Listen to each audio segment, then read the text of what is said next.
Hi everybody, it's Katie from KatersAcres.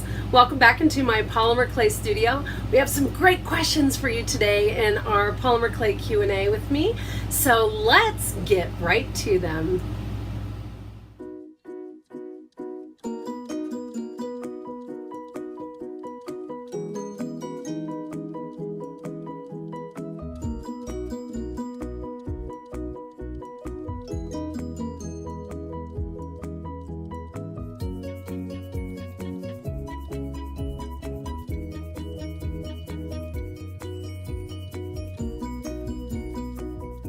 Our first question today comes from Natasha Madden. Natasha Madden asks, how much clay do you keep on hand? What other supplies do you keep on hand? Do you keep a supply of sculptures on hand to ship as they are ordered, or do you make everything when it is ordered? Those are great questions, Natasha. So let's tackle the clay question first. How much clay do I keep on hand? Well, those of you who have been around for a while know that this guy right here, this library card catalog, is completely stocked with clay. The other thing that is completely stocked with clay is my infamous clay box. Now, being a polymer clay teacher and writing tutorials and having a very active blog means I go through more clay than probably the average polymer clay artist or person does. So because of that, Natasha, I have probably much more than your average clayer. On an average week, I go through approximately 10 to 20 bars of clay depending on what is going on, what my project base is, and what I am working on. I do a lot of things in my studio, experiments and testing, and sculptures that never make it to the blog, ones that I'm either just not quite satisfied with, or the project wasn't overall what I had anticipated it would be. So I go through a lot of clay, but that's a great question. As far as supplies and having things on hand, I do have a lot of supplies. I'm not going to beat around the bush. I have a ton of stuff. Rarely do I run out of supplies. I probably have stashed at least 200, maybe 300 head pins and eye pins each.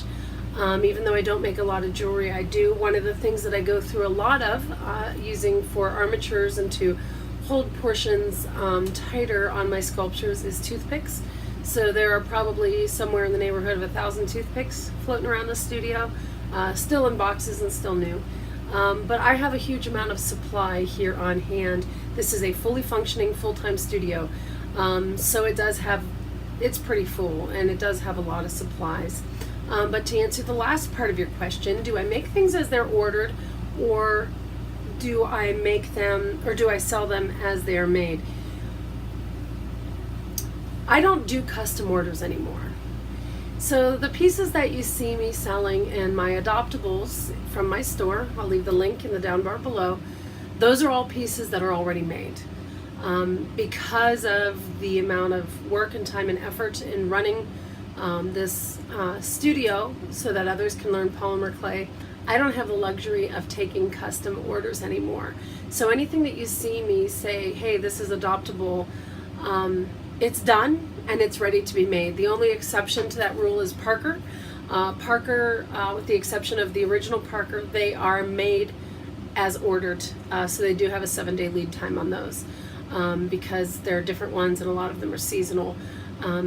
So they are made as they are ordered.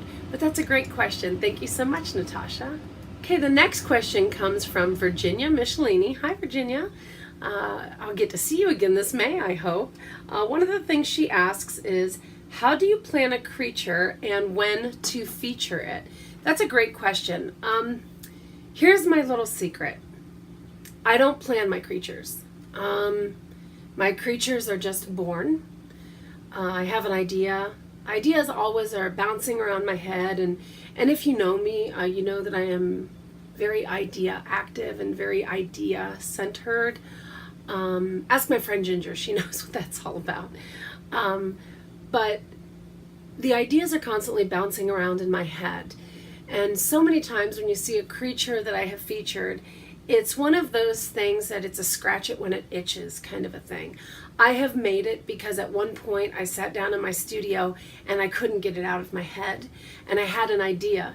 Now, I will be honest and tell you that the majority of my creatures, with the exception of Parker, the majority of my creatures, my shroomies and my faces, I just have the idea and I have their stories, but I don't have what they actually look like. I let the clay tell me that as I go.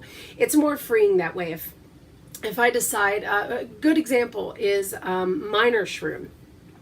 Minor Shroom was an idea and a concept that was kind of bouncing around my head one day when I was thinking about the 7 dwarfs and in the mine and how much fun that they had on a daily basis. I thought, well, he should be a happy Minor Shroom. But you know what? As I was creating him, he wasn't happy. He didn't like working in the mine, and the light on his head went out, and so he's a very grumpy Minor Shroom. So I allow things to change and to morph as I create them. So very, very few of my pieces, unless it is for a tutorial, very few of the pieces that I actually sell or that are adoptable, they were just born from an idea that had been around in my head for quite some time. So I'm not sure if I really answered your question, Virginia. If you need more clarity, just pop out over to Facebook to the Parker's Clay Tribe group. I'll leave the link below, and let me know. The next question comes from Phoebe, and she asks, how do you get people engaged when they come around to your house looking to play with clay? And what do you do with absolute beginners to show them how amazing it is without overwhelming them? Okay, that's a great question. Let's answer the second part of that first. What do you do to beginners to amaze them without overwhelming them? One trip into my studio will answer that for anyone.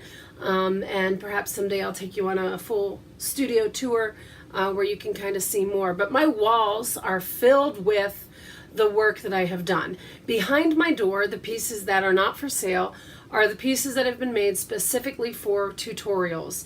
When students come in, I can very easily show them that wall and say, look, I already have written tutorials about these that you can make yourself. Just go onto my website and get the tutorial. But then as they go over to the main part of my studio, they see all kinds of things that I made, from my faces to my shroom characters, to my dragons, to Parker and all of his adventures, and hundreds of other cute and crazy critters that I have made. By having it all in one place, which is my studio, it's very easy for people to see what is possible with clay. I even have jewelry that I have made that either I don't want to wear, I haven't had the occasion to wear it, or it's here because I'm currently teaching a class on it now in the studio. It allows them to see what's possible. So that's kind of my answer to that. And as far as what is the absolute thing that a beginner must know, a beginner, now remember that I am a sculptor. I am not a jewelry artist, though I do make beads and some veneers for jewelry. But being a sculptor, the absolutes in my studio are conquering, mastering, and being able to execute basic shapes. Circles, balls, perfect balls, squares, teardrops, ovals, rectangles, triangles, rhombus, diamond shape, or bicone, I think is how a lot of jewelry artists refer to it. All of those shapes are absolutely tantamount to being able to sculpt. So that is the absolute beginner number one basic thing that is discussed in my studio. So I hope that that helps answer your question, Phoebe. And our last question for today comes from Lisa.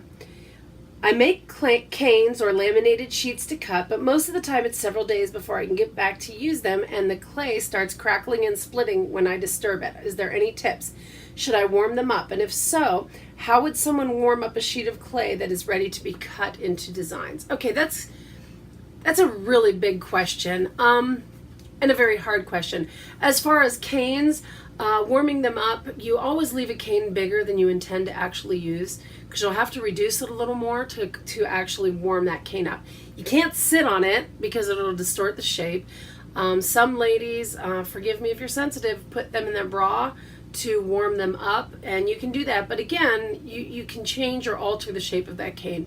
So always leave your cane larger than you intend for it to be used, knowing you can reduce it. Remember, a cane can always get smaller, but a cane cannot get bigger. Okay, so that's the first thing about canes.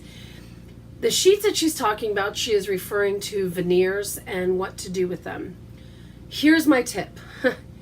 You can't warm them back up without risking losing the design. So if you have a design on that veneer that you absolutely love and you've let it sit for 3 days and now you want to use it, the problem is you're going to have to roll that sheet through the pasta machine just as it is and get one setting smaller with every pass.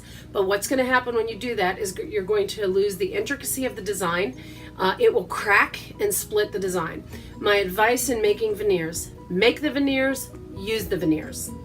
Don't let the veneers sit unless you are going to do patchwork style veneers at a later time, in which case they can sit because you will put a warm conditioned piece of clay underneath each veneered sheet. That will help. It will not solve the problem, but it will help to maintain that elasticity in the clay and making sure the clay does what you want it to do. So my advice to you is, when making veneers, go ahead, make the veneer and do your project. Don't let them sit. That's all for today, for today's Q&A. So thank you so much for joining me. I'll leave all the links you need in the down bar below. And if you haven't already, please subscribe and you can join me back here for some more fun. Thanks everybody. Happy claying. Bye.